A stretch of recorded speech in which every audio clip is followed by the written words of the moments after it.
با شما درود میگویم دوستان گرامی. پیش از همه شما خواهش میکنم که لااقل در همین یک ماه بسیار بزرگ در حق همدیگر دعا کردن رو فراموش نکنید. شاید که همون یک سخن، همون یک دعایی که ما در حق همدیگر میکنیم احتمال اجابت بشود و احتمال هم البته باید وجود نداشته باشد، چون که ما و شما وقتی که دعا میکنیم اون باید صدقاً باشد و مطمئن باشیم که ان شاء الله الله مهربان او را قبول میکند.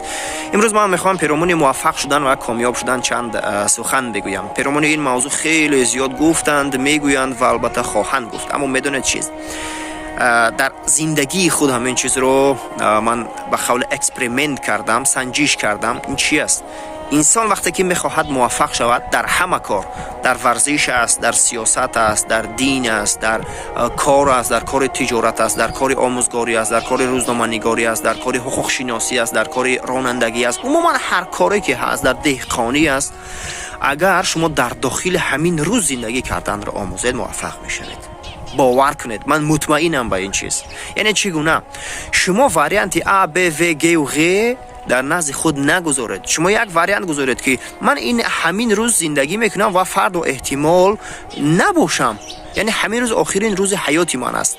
و باور کنید وقتی که شما در معینه خود، در تمام وجود خود همین گفته رو اگر کنترل کرده توانید، جای کرده توانید، شما ان شاء الله که موفق میشوید. مثلا وقتی که شما از خانه بیرون میشوید، اگر بگوید که همین روز احتمال شاید روز آخرین حیات من باشد، اولین چیزی که شما را خوش می آید و خوش میکنند با تمام اهل عائله بسیار یک معامله خوب میکنید و از در بیرون میشوید. وقتی که به کارخانه میروید، کارهایتان را همین روز با یک صفت بی‌نهایت بلند انجام میدهید. نمیگوید که این کار دولتی است، این کار معاشی است، من باید که سرسری آن را انجام بدهم، بگذار همین گونه باشد. نه، در هر جایی که شما یک لقمه میخورید باید که آن را حلال بکنید و باید که در داخل همین روز زندگی کردن را آموزید. و حتی مثلا اگر شما برای یک مسابقه ورزشی می روید، مثلا برای بازی فوتبال که ما بسیار وقت در آن مشغول هستیم، نزد خود اگر مقصد بگذارید که همین روز ما باید برویم و دسته رقیب رو مغلوب بکنیم، شما تمام حسی خودتان رو در همون میدان میبخشید به خاطر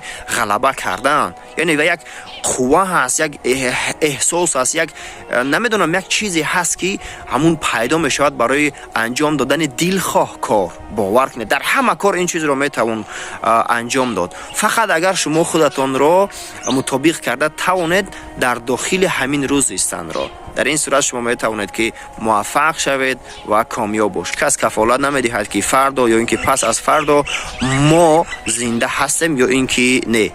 بسیار شاعر خوب میگه که مگو ای تشنه فردا آب نوشم، مگو، چون که ما و شما نمیدونیم که فردا ما واقعا آب نوشیده میتوانیم یا که زنده هستیم یا اینکه نه. بنابراین اگر ما در داخل همین روز زندگی کردن را آموزیم، پس باور کنید در همه کار موفق میشویم. بنابراین امروز رو نباید از دست داد، فردا دیر میشود.